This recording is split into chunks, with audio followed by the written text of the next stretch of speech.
इस वीडियो में हम कुछ ऐसे सवालों के बारे में बात करने वाले हैं जो अक्सर आपसे इलेक्ट्रिकल के इंटरव्यू में पूछ लिए जाते हैं। तो चलिए शुरू करते हैं हमारे इस वीडियो में। तो सबसे पहला सवाल जो अक्सर पूछा जाता है वो ये होता है कि सर्किट ब्रेकर क्या होता है। सर्किट ब्रेकर हमारा एक ऑटोमेटिक और मैनुअली ऑपरेटेड इलेक्ट्रिकल डिवाइस होता है जो हमारे सर्किट को क्लोज और ओपन करता है। इसके साथ ही ये हमारे जो इलेक्ट्रिकल उपकरण होते हैं उन सभी को किसी भी फॉल्ट की कंडीशन में सेफ्टी प्रोवाइड करवाता है। अगला सवाल जो अक्सर पूछा जाता है वो ये होता है कि जो हमारे स्विच होते हैं और सर्किट ब्रेकर होते हैं इनमें क्या अंतर होता है। तो जो हमारे स्विच होते हैं वो नॉर्मल कंडीशन में हमारे इलेक्ट्रिकल सर्किट को ओपन और क्लोज करते हैं। इसको हमें मैनुअली ओपन और क्लोज करना होता है। जैसे आपने अपने घरों में भी देखा होगा स्विच लगा होगा नॉर्मल, जिसको आप अपने हाथ से ही ऑन और ऑफ करते हैं। जबकि जो सर्किट ब्रेकर होता है उसमें ऐसी कैपेबिलिटी होती है कि ये नॉर्मल कंडीशन में और एबनॉर्मल कंडीशन में जो हमारा इलेक्ट्रिकल का सर्किट है उसको ऑटोमेटिकली भी ओपन और क्लोज करके जो हमारे इलेक्ट्रिकल के उपकरण है उनको सेफ्टी प्रोवाइड करवाता है। यानी कि जो हमारा स्विच है वो सिर्फ हमारे सर्किट को नॉर्मल कंडीशन में मैनुअली ऑन और ऑफ करता है, जबकि कोई भी सेफ्टी प्रोवाइड नहीं करवाता। जबकि हमारा जो सर्किट ब्रेकर होता है वो नॉर्मल और एबनॉर्मल दोनों कंडीशन में ऑटोमेटिक और मैनुअल दोनों तरीके से ओपन और क्लोज भी करता है हमारे सर्किट को, और साथ ही जो हमारे डिवाइस लगे रहते हैं उन सभी को सेफ्टी भी प्रोवाइड करवाता है। अगला जो सवाल आपसे अक्सर पूछा जाता है वो ये होता है कि आइसोलेटर और सर्किट ब्रेकर में क्या अंतर होता है। तो देखिए, आइसोलेटर एक ऑफ लोड डिवाइस होता है जो हमारे सर्किट को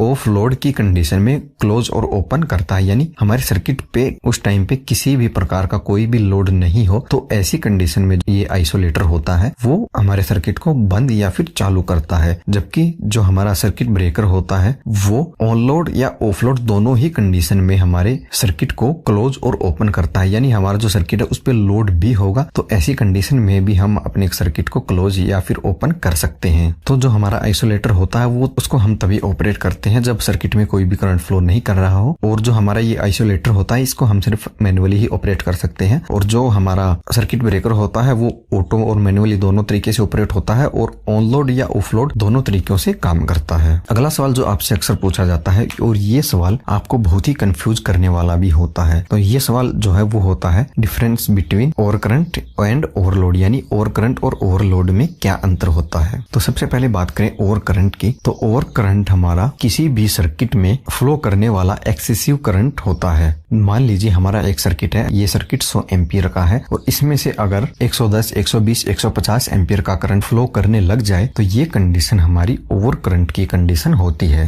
और जो हमारा ओवरलोड होता है उसका मतलब ये होता है कि मान लीजिए हमारा एक सर्किट है जो कि 10 किलोवाट का सर्किट है और हमने उस सर्किट के ऊपर 15 किलोवाट या 20 किलोवाट का लोड कनेक्ट कर दिया है, तो ऐसी कंडीशन को हम ओवरलोड कंडीशन कहते हैं। अब जो हमारा ये ओवर करंट है वो पैदा क्यों होता है, तो जो हमारा ओवर करंट होता है वो ओवरलोड की कंडीशन के कारण ही पैदा होता है। यानी कि अगर हम हमारे सर्किट को ओवरलोड कर देंगे तो जो हमारा ओवर करंट है वो फ्लो करने लग जाएगा। तो उम्मीद है आपको ये जानकारी पसंद आई होगी। इससे रिलेटेड अगर आपका कोई सवाल है तो आप हमें नीचे कमेंट में पूछ सकते हैं। इसके अलावा अगर आप इंटरव्यू में पूछे जाने वाले क्वेश्चन के दूसरे पार्ट देखना चाहते हैं तो इसके लिए आप हमारी लेफ्ट वाली और राइट वाली वीडियो देख सकते हैं।